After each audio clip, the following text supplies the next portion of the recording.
घर घर का श्रृंगार सनातन।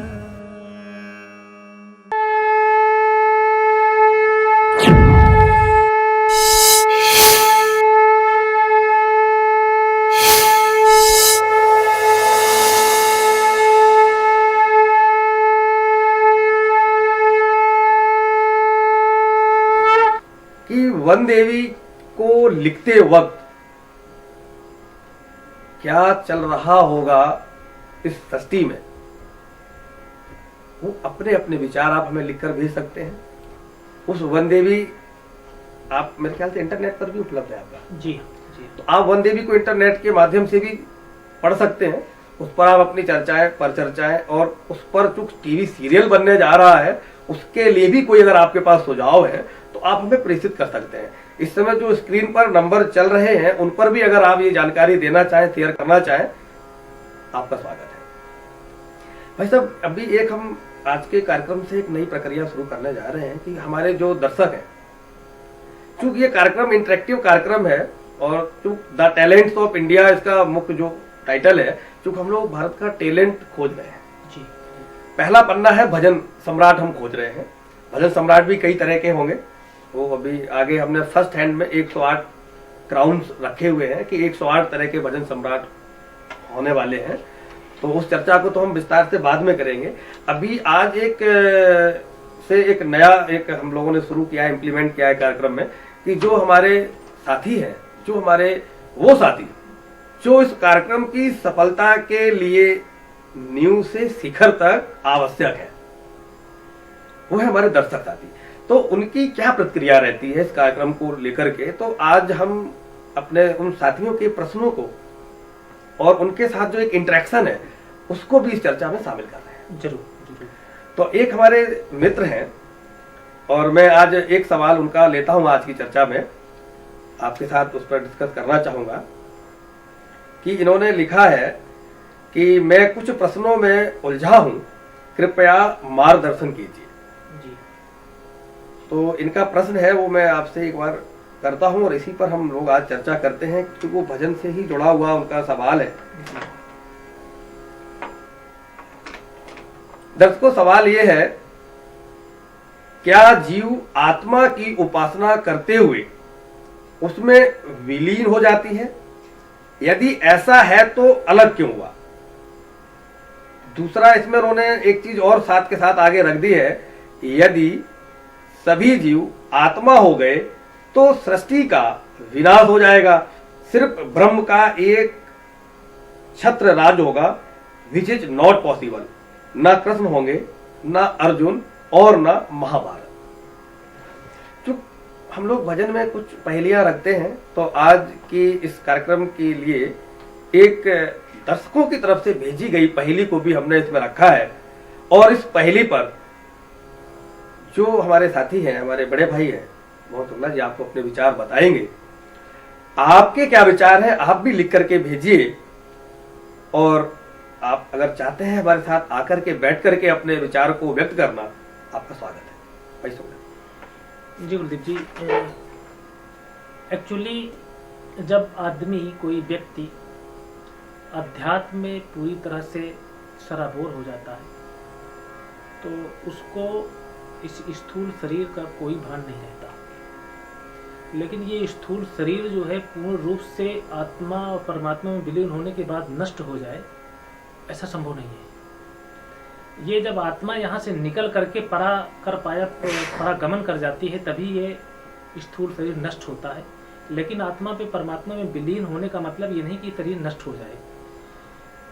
हाँ, जब आदमी अध्यात्म के प्रति पूर्ण रूप से समर्पित हो जाता है तब वो ईश्वर से मनुष्य रूप में जो आज यहाँ जो जीवन यापन जो जीव यहाँ जी रहा है, चाहे वो जिस रूप में हो, जो भी जीव जी रहा है, उसको मोक्ष की कामना की जा सकती है और मोक्ष की जो है कामना मांगता है। मोक्ष कहते हैं कि इस आवागमन, जन्म और मृत्यु के बंधन से मुक्ति।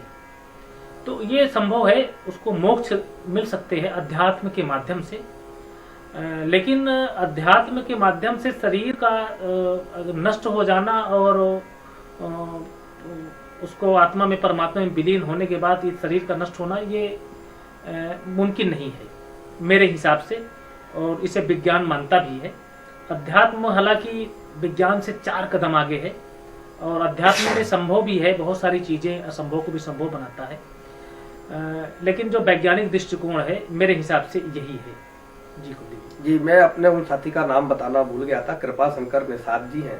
तो हो सकता है कृपा शंकर निषाद जी इस समय टीवी देख रहे हो, सनातन टीवी देख रहे हो सकता है उनके सवाल का जवाब उन्हें मिल गया हो।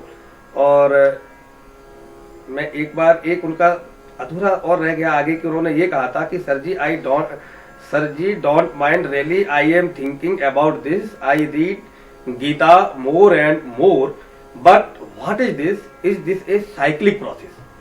जो उनके सवाल में अंतिम जो एक उनकी वेदना है कि क्या ये सब साइक्लिक है। हाँ, ये कहा जा सकता है। एक चीज़ मैं आपको और परिभाषित करना चाहूँगा इन्हीं निषाद जी के बातों में, कि जैसे कि इन्होंने आत्मा और परमात्मा का जिक्र किया है जी। तो आत्मा अमर है, अजर है, ये तो फैक्ट है, सभी लोग जानते हैं।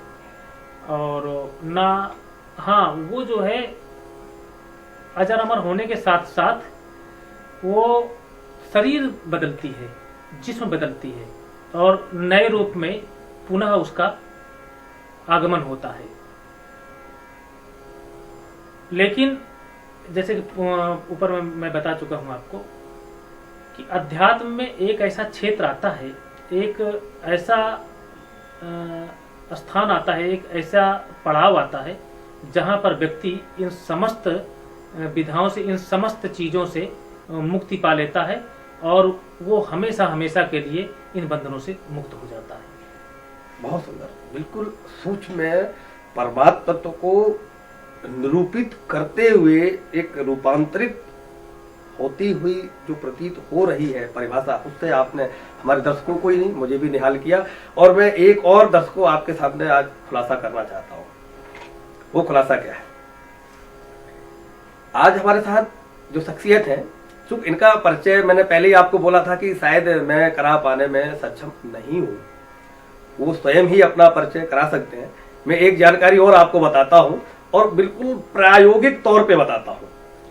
आप विश्व के जाने माने विख्यात एस्ट्रोलॉजर भी हैं।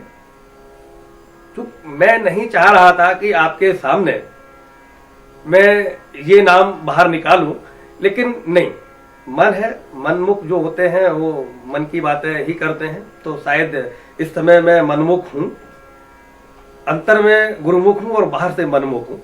वो चीज मैं एक प्रयोग के तौर पर यहाँ रूपांतरित करते हुए आज आपके सामने एक प्रैक्टिकल दिखाना चाहता हूं। वो प्रैक्टिकल क्या है?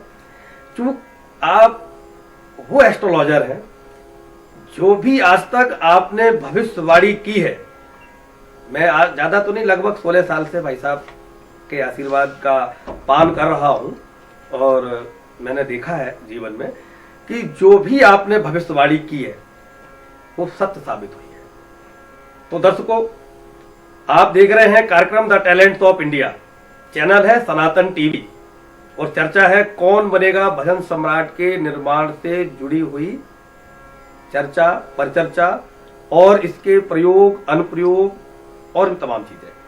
तो भाई साहब, पहले तो मैं ये चाहूंगा, चूंकि बात हमारी रास्ते में हो रही थी और अधूरी रह गई थी, और मैंने चूंकि आपसे कहा था ये चर्चा हम शूट करना चाहेंगे, तो मैं चाहूंगा कि एक प्रयोग जो आज तक मैंने किसी स्क्रीन पर नहीं देखा है, मैं चाहता हूं कि स्क्रीन पर मैं भी देखूं, सारी दुनिया देखे, साथ में आप भी बैठकर देखें, और फिर ये प्रयोग कैसा लगता है इसका आनंद उठाया जाए। आप एक बहुत बड़े एस्ट्रोलॉजर हैं, एक बहुत बड़े ज्योतिषाचार्य हैं, और विश्वविख्यात तो आप हैं ही सही, और मैं चाहता हूं कि आज आप सनातन टीवी के माध्यम से इस कार्यक्रम कौन बनेगा भजन सम्राट के निर्माण की चर्चा के माध्यम से सबसे पहले इस कार्यक्रम के बारे में अपने शुभकामनाएं, या जो वो रियल चीज एस्ट्रोलॉजी के मुताबिक जो आप देखते हैं, एक शुभकामनाएं वो होती हैं कि आदमी जाता है और कहता है कि आप मेरे लिए बोल दीजिए मैं अच्छा हूं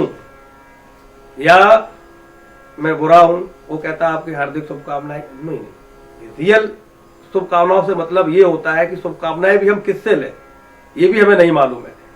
शुभ कामना से मतलब है कि ये काम जो हाथ में है शुभ है भी या नहीं, पहले ये भी पता होना जरूरी है।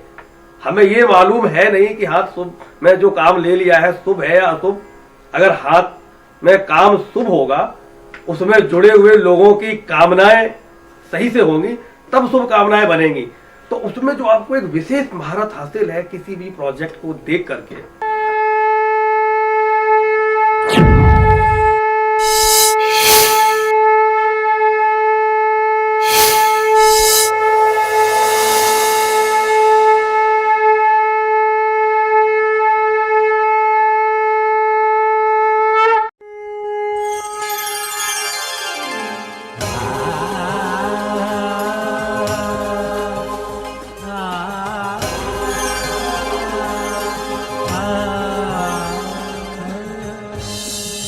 घर घर का श्रृंगार सनातन।